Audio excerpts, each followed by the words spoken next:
las ONGs en general nos han destacado por ser especialmente visionarias, ¿no?, de lo que iba a venir pasando, ¿no? Y nos encontramos en una situación en la que la crisis económica, que ha golpeado ahora por primera vez de forma muy seria en las últimas décadas a los países del norte, a los países donantes, a los países de los que somos las ONGs, pues nos encontramos ahora teniendo que asumir políticas de ajuste y políticas de control del déficit que están teniendo efecto no solo en las realidades del empleo y del retroceso del acceso a determinados derechos sociales en nuestros países, sino también al propio sistema de ayuda internacional, ¿no? Entonces, yo creo que ese es el factor fundamental que nos induce en este momento a hacer estas reflexiones motivadas por esa presión. Pero, como decía, yo creo que es, no obstante que sean unas motivaciones exógenas, lo cierto es que las ONGs ya antes de la crisis teníamos información y motivos suficientes como para hacer una reflexión crítica del papel que estábamos teniendo, del modelo de desarrollo que estábamos promoviendo, no solo hacia las sociedades del sur, sino en nuestras propias sociedades, y en cualquier caso la oportunidad es magnífica para hacerlo, ¿no? Yo creo que hay dos elementos fundamentales que tenemos que enfrentar y que configuran una nueva realidad de lo que son los actores sociales, ¿no? Por un lado, la expansión económica que supone la globalización hace que actores que antes resumíamos bajo la idea de mercado empiecen a generar nuevas influencias y en muchos casos serias amenazas, ¿no?, a los espacios de civilidad y de pluralidad propios de la sociedad civil. Pero también la sociedad civil, entendida como tal, en modo clásico, también se ha modificado en los últimos años, ¿no?, muy particularmente mediante la aparición de movimientos sociales articulados internacionalmente o la transnacionalización de nuevos sujetos de sociedad civil, que además yo creo que en estas jornadas se ha puesto de manifiesto que están apelando a las organizaciones, a las ONGs particularmente, porque entienden que su relación, como bien decía un representante de estos movimientos, se maneja entre la indiferencia y el conflicto, ¿no? Creo que la demanda, por su parte, es muy clara. Si algo define a estos nuevos movimientos sociales es una agenda política bueno, pues centrada en asuntos comerciales, centrada en reflexiones sobre la crisis ambiental que nos pone en peligro un modelo de desarrollo que de forma crítica pues creíamos que podía estar basada en la expansión ilimitada del uso de los recursos y de otras cuestiones. Y todos esos elementos se convierten en una demanda por parte de los movimientos sociales que yo creo que se define muy bien con el término de que hemos de redefinirnos políticamente, ¿no?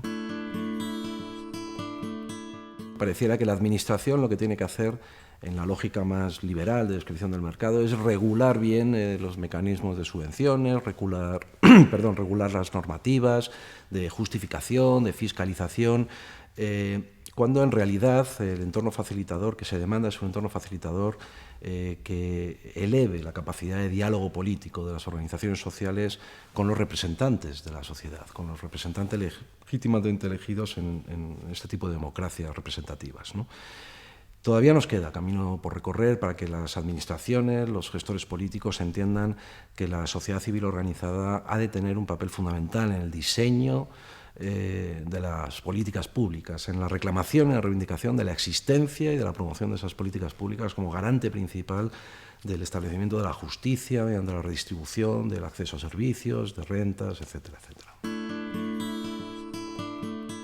Las ONGs en España particularmente, ¿no?, desde la instauración de la democracia y el posterior desarrollo mediante la profesionalización, la adaptación a estándares europeos o internacionales sobre la ejecución de proyectos y sobre la administración de las mismas, podemos haber obviado cuál es una de nuestras funciones principales, ¿no?, que es la de ser promotores de participación ciudadana. En ese sentido, las recientes revueltas también en nuestro país nos indican que hay una demanda muy explícita, ¿no?, y muy mayoritaria, muy calada en la sociedad, que pone en cuestión cuál es nuestro modelo de representación política por la falta de oportunidades, fundamentalmente, y entre ellas también la falta de oportunidades de participación política. No son unas demandas de oportunidades solo desde el punto de vista del poder adquisitivo, incluso de la generación o de la obtención de empleo y demás, sino también de las oportunidades de participación política, ¿no? El grito de no nos representáis, ¿no? Que estos grupos están diciendo ahora, se parece dramáticamente a lo que escuchábamos en Túnez o en Egipto o en otros países hace muy pocos días, ¿no? Y en ese sentido creemos que las ONGs tienen que hacer una reflexión seria por reequilibrar un poco, ¿no?, en esa doble función que siempre se les ha atribuido, ¿no?, de provisión de bienes, de producción de servicios, de atención de las zonas o los colectivos más excluidos, y por otro lado la de la presión política, la promoción de la participación ciudadana. Probablemente tengamos que reequilibrar hacia este segundo núcleo de cuestiones nuestra labor. El modelo de desarrollo que conocemos y por el que tildamos ahora países como el nuestro, como países desarrollados, es un modelo de desarrollo, en primer lugar, insostenible ambientalmente. Por eso mismo no es universalizable, por lo tanto, podríamos denunciar como una especie de falacia, ¿no?, aquella ayuda que tiene como objetivo último tratar de elevar el nivel de desarrollo de los países porque no lo han alcanzado todavía, como si ese nivel de desarrollo que nosotros tenemos fuera universalizable. No lo es por muchos motivos, ¿no? Pero además, y ese es el segundo factor, para redefinir un nuevo modelo de desarrollo es imprescindible hablar de relaciones de poder. No podemos seguir hablando de un modelo de desarrollo como si fuera una escalera que cada uno de los países puede subir dependiendo de la ayuda o no que reciba, dependiendo de la limpieza o honestidad de sus propios gobernantes o de los recursos domésticos que indique, como si fueran ilimitados los recursos y limitadas las posibilidades. Hay relaciones de poder que son las que las organizaciones y las sociedades civiles debemos ser capaces mediante la participación, de desvelar, de denunciar, de señalar, para finalmente transformarlas, ¿no?, y conseguir que haya un cambio social que tienda hacia espacios de mayor equidad y de justicia de una forma mucho menos ingenua, ¿no?, si se quiere.